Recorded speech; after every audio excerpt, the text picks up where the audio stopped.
Welcome!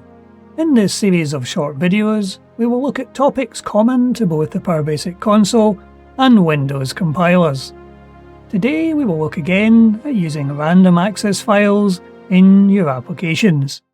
In today's video, we're going to be looking at random access files. This type of file is often overlooked when developers are programming. However, it is a very efficient and easy format to use when you wish to store information in a file, and the fact that you can access the records randomly is an added bonus. So this is the data we're going to be loading into a random access file. We have a number of lines of data and a header line. So in this file we're storing the person's name, both first name and surname, their address, separated into street name and city by a comma, a telephone column, eye colour, blood group, email, and a monetary balance. This is the data we're going to be loading into our random access file. And in order to use this efficiently, we're going to be using a user-defined type for each of these columns. So let's go and have a look at our code. So at the beginning of the code, we're including three libraries: the Windows 32 API library, the Common Display library, and our PB file handling routines library. So our first task within the application is to define the structure of our user-defined type, which we're going to use to hold the record information. So here is the user-defined type. We have elements for each of the columns that existed in our spreadsheet. In user-defined types, you have to specify for strings the width of our field. So our first name and surname are both 50 characters in length. The street we're setting as 100, the city is 50, the eye colour as 10, and so on. The final element we're storing as a currency X type of variable. This is a large variable which will have 2 decimal places, ideal for storing currency values. So we're going to have 2 files in this application. The input file, which is our tab-delimited text file, and we're going to need a data file, which will be our random access file. So we're creating 2 constants, an input file constant to hold the path and the name of our text file, and db file, which will be the name of our file, which will be random access. So on our PB main function, we're going to start the process off. We're going to define some local variables to allow us to handle our random access file and our input file. So we have dbName, which is going to be the name of our random access file. We'll also need a handle for that when we open the file up. We'll also need a variable for our data input file. The record number in the random access file is going to be a quad variable, which allows you to have a very great number of records within the random access file. We're also defining a total records variable, which will be the total number of records in our file. And we're going to make use of the user-defined type we have just defined. And we'll call this user-defined type customer. So we're setting our database file, our random access file, to be the executable path plus the name of the constant we defined a moment ago. The very first task within this PB main function is to delete the random access file if it currently exists. We can do this within a try-catch block. If the file does not exist, the application will skip over this part of the code and continue normally. However, if the file does exist, the kill command will attempt to erase it. As we're going to be writing to our random access file, we first need to open the file. We'll keep the random access file open for the duration of the application. So let's create a function whose sole job in life it will be to open the random access file and return the handle. So we'll create this new function in a moment, but at the end of the PB main function, we'll also need to close down the random access file. If the handle returned has the value 0, then for some reason we have been unable to open the random access file. So we can put in a test for that. So here is our test on the value of db handle. If the value is greater than 0, then the file has been successfully opened. And if the value of this variable is 0, then we have failed to open our database file. So we can put a message out to log to say db failed to open. And at the end of our processing, we're going to close down the database file, the random access file. So we have specified 2 new functions which we will need to create. So let's first of all go and create the open random db function. So here is the skeleton of our new function, taking a single parameter, which is the name, and the path to the random access file. So we'll need 2 variables within this function, one for the file handle and one for our user-defined type. And we can obtain a file handle by using the free file command, which is inbuilt to PowerBasic. So we're going to wrap the opening of our random access file in a try-catch block. This will allow us to catch any errors in this block. So we're going to use the open command, followed by the name of the file to open, and we're using for random to indicate to PowerBasic this is going to be a random access file. We're specifying the file handle which we have just obtained, and we're using the len command, the length command, to say how long each of the records is going to be in our random access file. We can do this quite easily as we're specifying the length of the user-defined type. And we're setting the return of our function to be the file handle.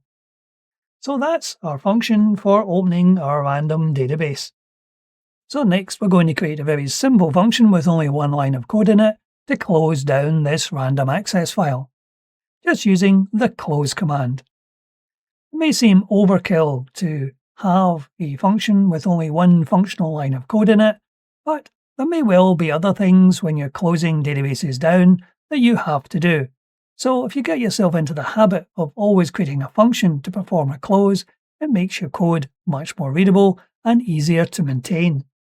So now that we can open and close our file, we can try a test compile just to ensure it compiles cleanly and that we have no syntactical errors.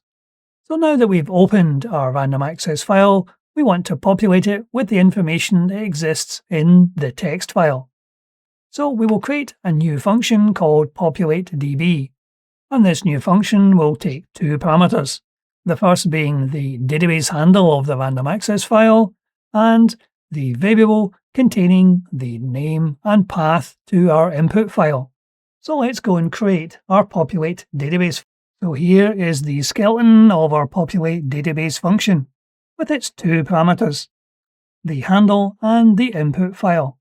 So within this function, we're going to need a few local variables to allow us to keep track of what's happening. We'll need a user-defined type to contain the information that's going to go into each record. We have a file handle, we have the total number of records that exist within the random access file, we have a record number, the actual data going in, the headers, and the record number in a quad variable. As you will remember from the spreadsheet, we have a number of columns. There is a header line at the top, and just in case the format of this file may change over time, either with columns being moved around or additional columns inserted, you can't depend on the ordinal position of a column always remaining the same. In other words, the address is currently in the 3rd column. If we can use the headers to determine where the information actually is, this is much more efficient and should save you having to change your application code if the format of this file changes over time. So we're going to set a variable up to store the column position of each of these columns. And we will create a local variable for each of these, for the name, the address, the eye color, and so on. And we're going to create separate variables for the city and the street, just in case at some point during the application we need to pull out the city name. And again, we're using freefile to obtain a new file handle. So we're going to open this file as a straightforward input. And again, we'll wrap this in a try-catch block. We can use the inbuilt file scan command to determine the number of records in our file. Having that information, we can use a for next loop to step through each record in the file. The very first record is, of course, our header. So if the count variable has the value 1, we know we've got the header. And we can pick up our headers variable from the data variable. And we're going to use one of the functions in our file handling library to find the position on that line that the first name column starts at. This function takes 3 parameters, the first being the entire data line, the second being the delimiter. In this case, our file is tab delimited. And the final parameter is the name of the column, the data contained within it. And the value returned is the column number. So if the first name column is moved to the right by any number of columns, we can still determine its column position by using this function. And we're going to do exactly the same for each of the columns in our file, storing the value in the variable. So this allows us to handle the very first line, the header line. Next, we have to look at the data lines. We can pick up the value for the data using the variables we've populated with the column positions. That allows us to use the parse command to extract the information from the data line, with our delimiter being a tab. And we can now populate the customer user-defined type. I'm wrapping these commands in a prefix command to save a little bit of typing. So we're setting the value of each element of our customer user-defined type by using the parse command to extract the data from our data variable.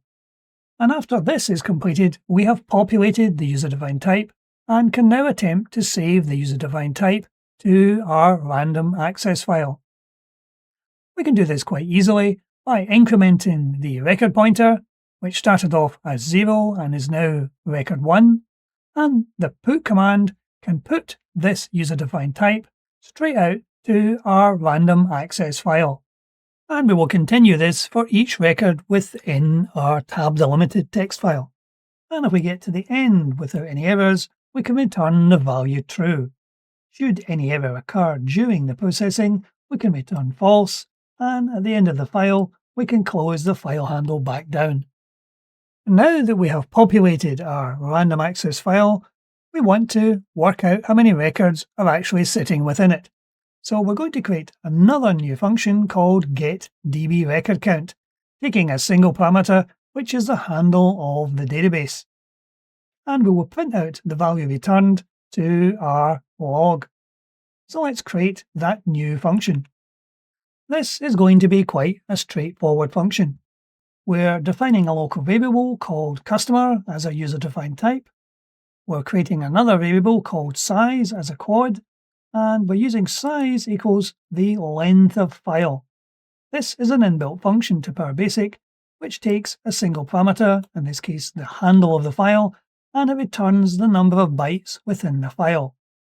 We're then dividing that value by the length of an individual customer record. This tells us how many customer records there are.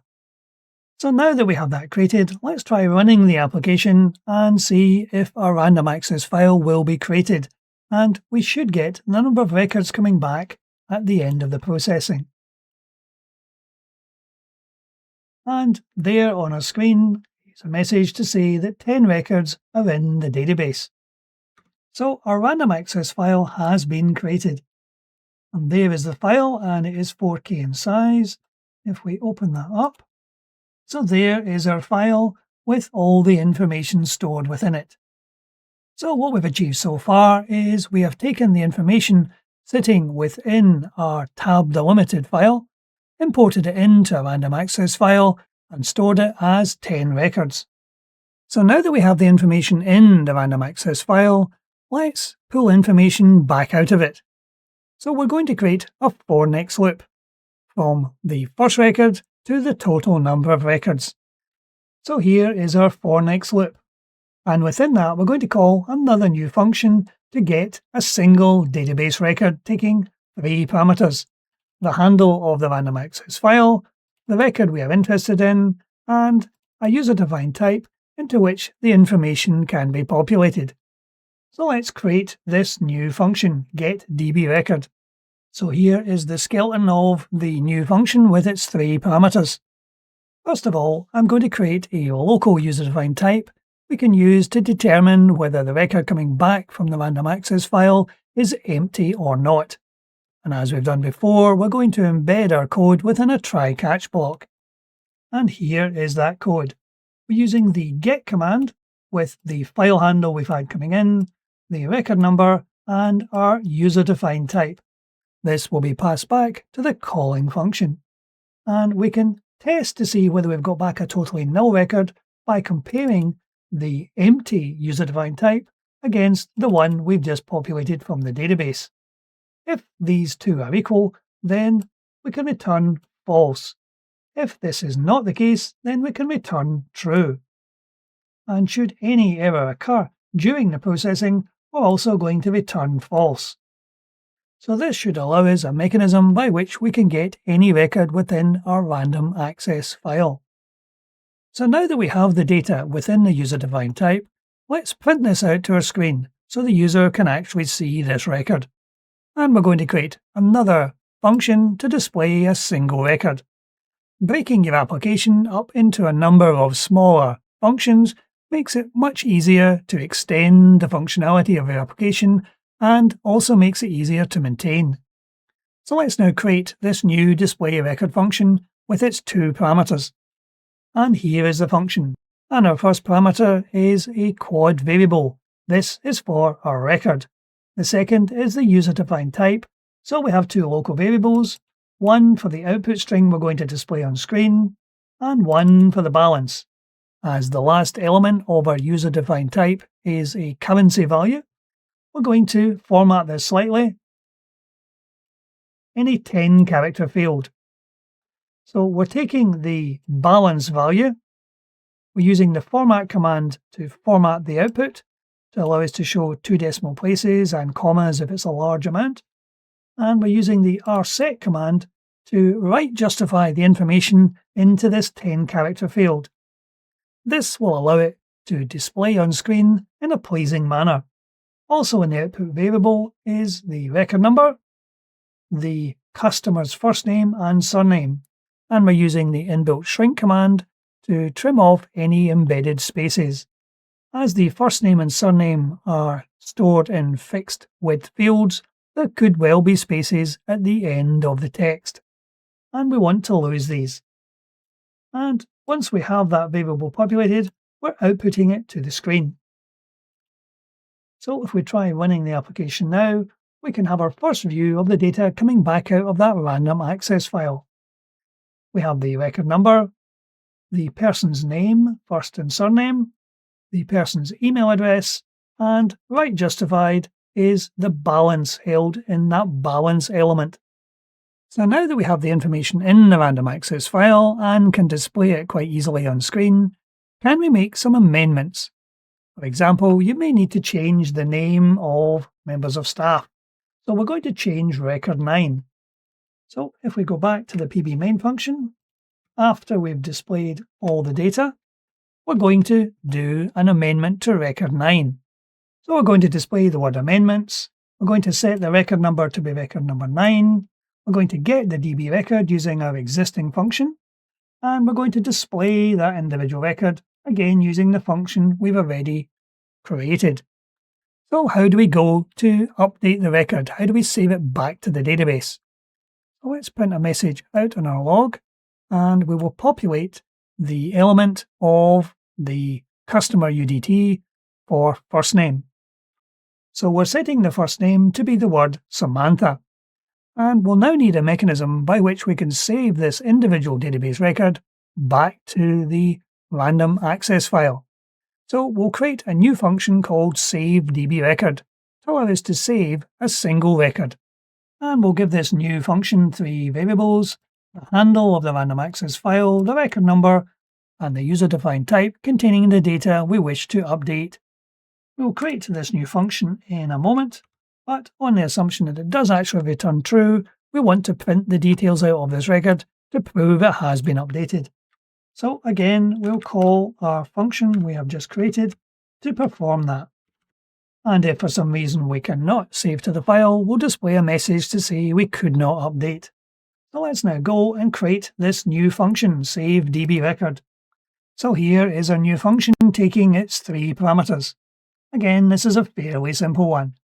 We're using the try catch block again, and this time we're using the put command to put information back into the file. It will take 3 parameters, the handle of the file, the record number we wish to update, in this case record number 9, and the data we wish to put in, our customer user-defined type. If this runs fine without any errors, we can return true. Should any error occur, we can return the value false. So if we try running our application now, we can see there are our 10 records. This is the record 9 before amendment, Denise Finley being the username, and we're updating the record, and the value we got back is Samantha Finley. So we have updated the person's first name, but not their email address. So we can update any or all of the values within that user-defined type. So following the successful updating of an existing record, can we add a brand new record somewhere inside the file? So we know there are 10 records in the file, so let's add a record to the very end of the file. We'll make this record number 11. We need to populate the customer user-defined type. So there we have populated each of the elements of the user-defined type, and we're now ready to send the information back to the file.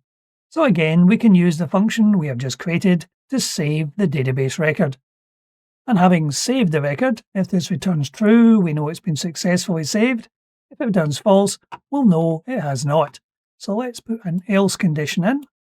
Error handling is of course important. And we can again use the getDB record to pull that information back. And after having got the record, we can then use the existing display record function to display that record on screen. So once we've done that, let's print out the total number of records now in our database by using our existing function getDBRecordCount. So if we attempt to run that now, we can see if we look down, there we are adding a new record for record number 11, James Smith. So the information has come back from the database quite happily, and the database now shows we have 11 records in the random access file. So now that we know we have 11 records, what happens if we attempt to read record number 12? So let's set something up to test this. So we're setting our record variable to number 12, which we know from the previous run is beyond the end of the file. And we're using the existing function getDBRecord with its 3 parameters to attempt to pull that information back. If that returns true, then we can say we've got the record. If it returns false, we can say that we can't get that record. So let's try running that now. And at the end of our screen, we've got a message saying we can't get record number 12. This, of course, is because record number 12 does not exist. So at the beginning of our application, we created something to display all the records. We can, of course, set up a function whose task in life is to display all existing records. So to display all our records, we're going to create a new function called displayAllRecords, taking a single parameter, which is the handle of the random access file. So here is the skeleton of our new function, taking its single parameter, and we're setting up 3 local variables, one for the record number, one for the total number of records in the file, and our user-defined type for our customer data. So first of all, we'll populate the record number at number 1. This will allow us to start at the first record in the file. We can use our existing function to pull back the total number of records existing within our file. We could, of course, set the record variable to be record number 5 to start halfway through the file. We can then use the seek command to move to the first record. The seek command can be used to move the pointer to any record in your file. And now we can do a loop. And we're going to use a while loop here. While we're not at the end of the file, and the record number is less than or equal to the total number of records. So we can use the getDBRecord to pull back a single record, and we'll do this until the loop exits. So there we have our if condition. If getDBRecord returns true, then we will display the record and we will increment the record pointer. If this returns false, then we will exit the loop. So if we try running our application now, we will see at the end of the application, and it has now displayed all 11 records.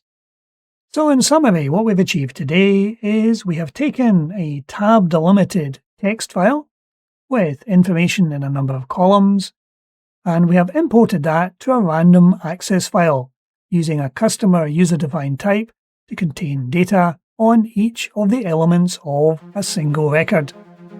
We've inserted these single records into a random access file, and we have shown how to update a record and to insert new records at the end of the file. Hopefully you'll find these techniques and this code useful in your applications, but that's it for today. Thank you for watching. Thank you for watching today's video. Please feel free to click on the link in the description below to discover more videos.